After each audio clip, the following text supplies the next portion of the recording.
Put on a happy face for Joker. But this is not a nice movie. It's the J. Craig movie review. Movie review. A movie with you. Joker is directed by Todd Phillips and stars Joaquin Phoenix and Robert De Niro. Now, this is a movie about Joker, about the foundation of where he comes from and how he became Batman's arch nemesis.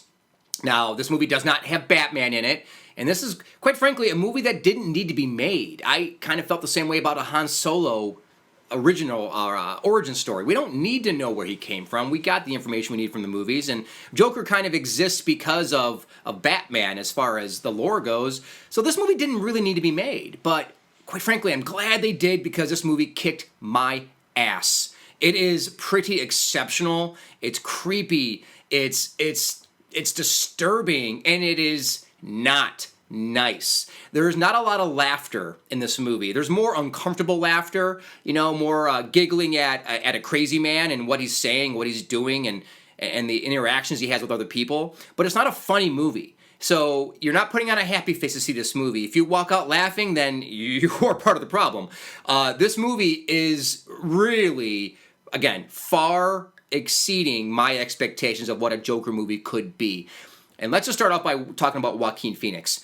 This guy does an amazing job of dialing in to crazy. I mean, this is about mental illness and a guy who is mentally unstable. And after medications start to go away for him and he doesn't have access to his medications, well, the crazy comes out even more, and this guy is a psychopath, and you really get to see where he comes from and how he got there and what he's all about. But the descent into madness is what this movie really is, and I would imagine if you asked Todd Phillips, he would be heavily inspired by Taxi Driver. I mean, it has Robert De Niro in the movie after all, right? So I think, obviously, this movie was heavily inspired by that. There is no hero in the movie.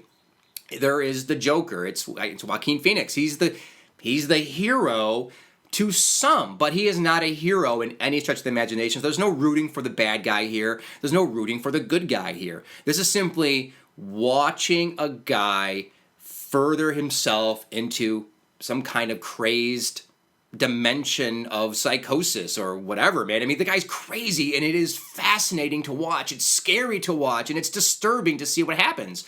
It's not a kid's movie. If you're thinking about taking your kids to see Joker, I strongly urge you to not.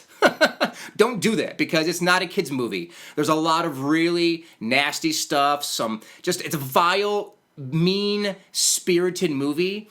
It's about rich and poor.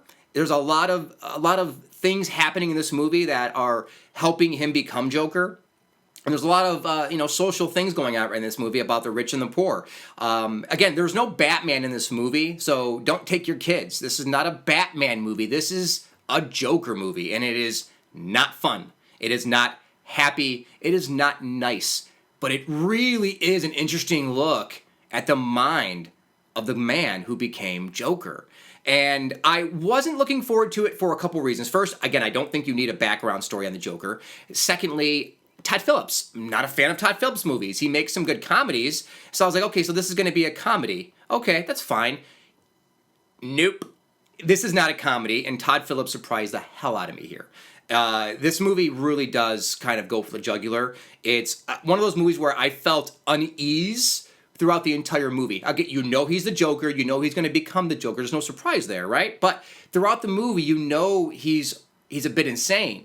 And so you're just waiting for that pop the top. Pop the top? Pop the top. Different kind of movie. You're waiting for that to happen. And so there's every moment throughout the movie you're waiting for him to snap, waiting for him to do something, and it just gives you that uneasy feeling throughout the entire movie. I wasn't comfortable throughout this movie. It's a very uncomfortable movie. But then again, that's what the point is. It's supposed to be dialing into the madness of a crazed killer. And it is truly fascinating. The laugh of Joaquin Phoenix goes through different stages in this movie, and the one laugh, it's reminiscent of like Mark Hamill's laugh of the Joker. Ask yourself what's your favorite Joker of all time. Mine is, well, you got Heath Ledger, and I love Mark Hamill's the Batman animated series Joker. Those are my two favorite Jokers. I think Joaquin Phoenix stands right by the best of the Jokers because he's a bit crazy himself. And he's dialing into it a bit here. And man, is it, I don't want to say a pleasure to watch, but it's fascinating to see him go through these stages to get to the point where at the end of the movie where he just lets it go. It's really cool. I highly recommend it, but I gotta warn everybody, this is not for everybody. If you're a big Batman fan, if you're a big fan of the Joker, yeah, man, go see it. If you like dark and twisted movies, go see it. But if you're looking for something lighthearted, something that's gonna be fun for the kids, stay far away from this movie. This is not gonna be for everybody. I can kind of see that this is gonna be kind of dividing the lines between love and hate. And quite frankly, I loved it. I was extremely surprised by the output of this movie. So go see it. I hope you love it as much as I did. Again, I can't say maybe love is a strong word. I'm fascinated by it. And it's a movie that I'll never be able to watch again because I don't want to put myself through that ringer of that inner turmoil of a guy who's losing he's already lost his mind, but furthering that cause and making him into the guy who is going to face off against Batman one day.